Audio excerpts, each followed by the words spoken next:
Picture this. You're at a party, the music's playing, conversations are flowing, and everyone seems to be connecting. The atmosphere is buzzing with energy, laughter, and the clinking of glasses.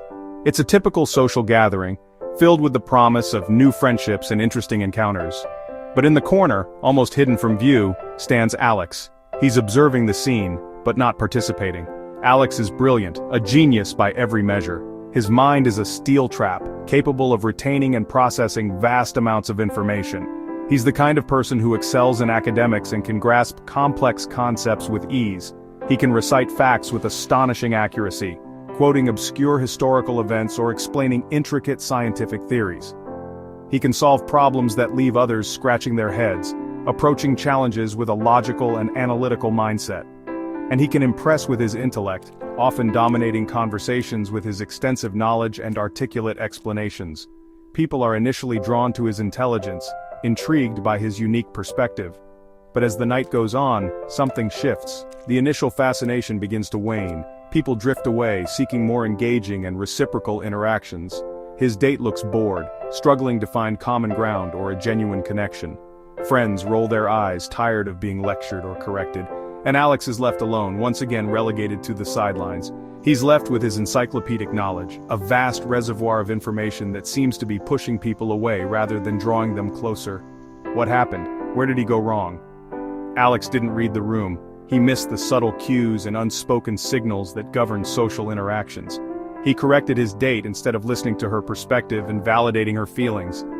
He analyzed jokes instead of laughing and sharing in the moment of levity. And he treated every conversation like a debate, eager to prove his point rather than seeking common understanding. He was so busy, so intensely focused, proving his intelligence, showcasing his knowledge, and demonstrating his intellectual superiority. He failed to connect on a human level, missing the opportunity to build rapport and establish meaningful relationships. This isn't rare, it's a common scenario. We've all met an Alex, someone who possesses exceptional intelligence but struggles with social interactions. Or perhaps we've been one ourselves, unknowingly alienating others with our words or actions. We're taught from a young age that IQ is everything, that academic success and intellectual prowess are the keys to a fulfilling life.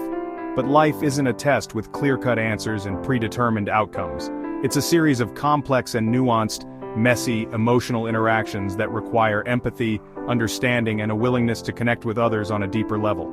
Having the right answer means little in the grand scheme of things. If you alienate everyone around you in the process, your knowledge becomes a burden rather than an asset. The real strength, the true measure of success, isn't just intellect. It's navigating human emotion with grace and skill, understanding the unspoken needs and desires of those around you.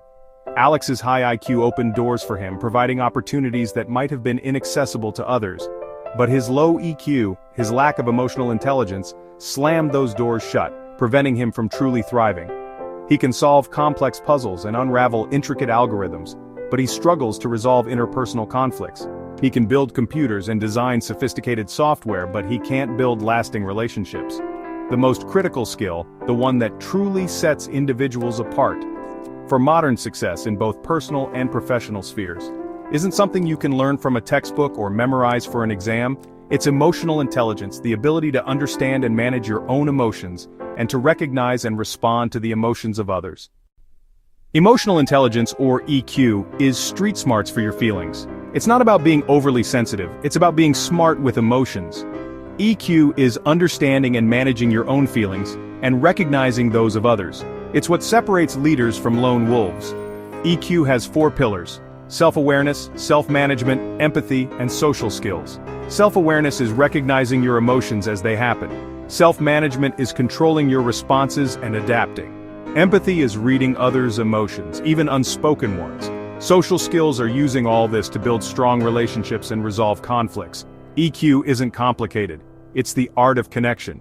It's what helps you thrive in every area of life. And it's a skill you can build. For a long time, IQ has been considered the gold standard, the ultimate measure of a person's potential and capabilities. It was the benchmark by which we assessed intelligence and predicted success. It represented book smarts, sharp problem-solving skills, and impeccable logic. It was the key to unlocking academic achievements and career advancements. But in real life, In the complex tapestry of human interactions, IQ alone simply isn't enough to guarantee success or fulfillment. Take a job interview as an example. Imagine two candidates, both exceptionally smart and qualified on paper. One is technically perfect, possessing all the right skills and knowledge, but comes across as arrogant and dismissive. The other actively listens, demonstrating genuine curiosity, connects with the interviewer on a personal level, and shows genuine interest in the company and the role. So, who ultimately gets hired? More often than not, it's the one with higher EQ, or emotional intelligence. The same principle applies to relationships of all kinds. You can be incredibly brilliant and knowledgeable, but if you can't truly listen to others, or empathize with their feelings and perspectives, you'll inevitably struggle to form meaningful connections. Ultimately, success isn't just about having all the right answers. It's also about building trust and fostering strong relationships, and establishing genuine rapport with those around you.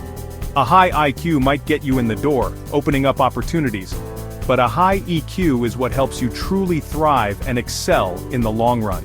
Surgeons, lawyers, and effective leaders, they all need a healthy dose of both IQ and EQ to succeed. Ultimately, EQ turns raw intelligence into tangible, real-world success. It's not about IQ versus EQ, it's about both working together in perfect synergy. So who is the real winner in this equation? It's the individual who cultivates and hones both their IQ and their EQ. In life's often messy and unpredictable arenas, EQ is the ultimate competitive edge. It's the critical difference between simply being smart and achieving true, lasting success in all aspects of life. So don't just strive to be the smartest person in the room. Instead, focus on becoming the most connected and emotionally intelligent. Today's workplace is a team sport, not an assembly line. Technical skills are just the starting point. EQ sets you apart. The guy who can't take feedback or alienates his team, he's a liability. The high EQ leader, though, creates trust and psychological safety. When things go wrong, he focuses on solutions, not blame. Active listening is a game changer. Truly hear your colleagues summarize their concerns and prevent misunderstandings. Handling feedback with maturity, pausing, thanking, and reflecting shows you're coachable. These small EQ moves build trust and mark you for leadership. Career growth isn't about always being right, it's about adapting, connecting, and growing. EQ is the secret to thriving at work. It's how you move from the minor leagues to the big leagues. Build relationships, handle stress, and lead with empathy. That's how you win. In dating, logic alone won't get you far. Relationships aren't puzzles, they're emotional dances. On a date, when someone shares a personal story, don't jump in with solutions. Listen, make eye contact, and validate their feelings. Say, "That sounds tough," instead of offering fixes. This creates intimacy and trust. EQ is about connecting, not just impressing. Ask open-ended questions. How did that make you feel? Share a little vulnerability yourself. It shows you're real, not just polished. The foundation of love is emotional connection, not cleverness. Your heart is your smartest organ in relationships. Build EQ by paying attention, listening deeply, and daring to be open. That's how you move from first dates to real connection. In love, EQ wins every time. Male friendships, those bonds between men, often revolve around shared activities, common interests, and lighthearted banter, the jokes and playful teasing that define so much of male interaction. But what lies beneath the surface of these interactions? But beneath the jokes, the sports, and the casual hangouts, there exists a deeper current. There's a real need, a fundamental human desire, for support, for understanding, for someone to lean on when things get tough. EQ is the silent MVP. Emotional intelligence is the key player that often goes unnoticed. It helps you notice to pick up on the subtle cues. When a friend's "I'm fine," that automatic response means he's struggling, that beneath the surface he's dealing with something difficult. Instead of just distracting him with another activity, sometimes he needs you. He needs a different kind of support, to sit with him, to simply be present and say, "That sucks. That really sounds tough. I'm here to listen, I'm here for you." We're taught to be strong, to suppress emotions, but real strength, true resilience is honesty and vulnerability, the courage to show your true self. High EQ friends, those with strong emotional intelligence, listen without judgment, offering a safe space or advice. Sometimes just lending an ear is the most powerful thing you can do. They know when, they intuitively understand to let silence speak, to allow for comfortable quiet, and when to ask, and when to gently inquire, "How are you really doing?" Going beyond the surface level. Build this muscle. Develop this skill. Notice when a friend, pay attention to the changes, goes quiet, becomes withdrawn, and check in, reach out and see how they're doing. A simple, "Hey, you okay?" That small gesture can open the door, can create an opportunity to real conversation, to meaningful connection. Move beyond banter, go beyond the surface level, when it matters, when it truly counts. That's how friendships deepen. That's the path to stronger bonds, from acquaintances to brotherhood, to a bond that lasts. EQ turns buddies, those casual friends, into a true support system, a network of reliable friends. It's the foundation, the bedrock of lasting male friendships, relationships that stand the test of time. Be the friend who's there, the one who shows up for the heavy stuff, for the difficult moments, not just the good times, but through thick and thin. Competition is in our DNA, but winning isn't just about talent or strategy. The real battle is emotional. Can you manage pressure, stay focused, and bounce back from setbacks?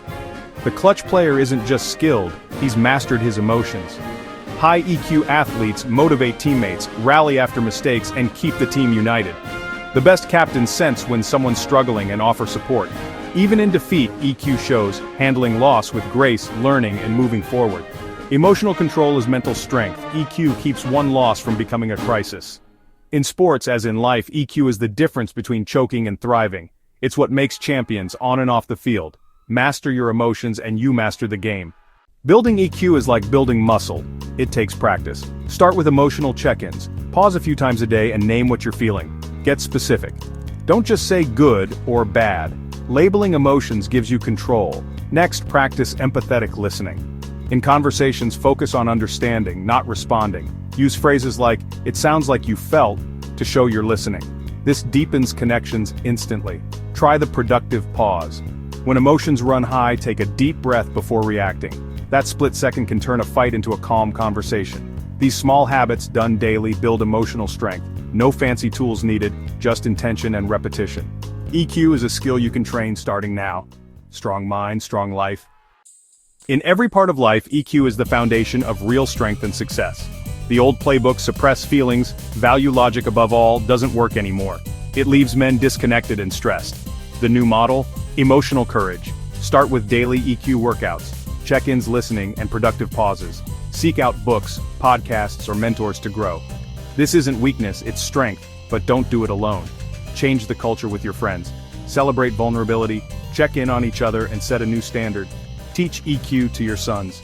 Model it for your peers. Demand it from leaders. The world needs men who connect, feel, and lead with heart. The work starts now with you. Let's build a league of emotionally intelligent men.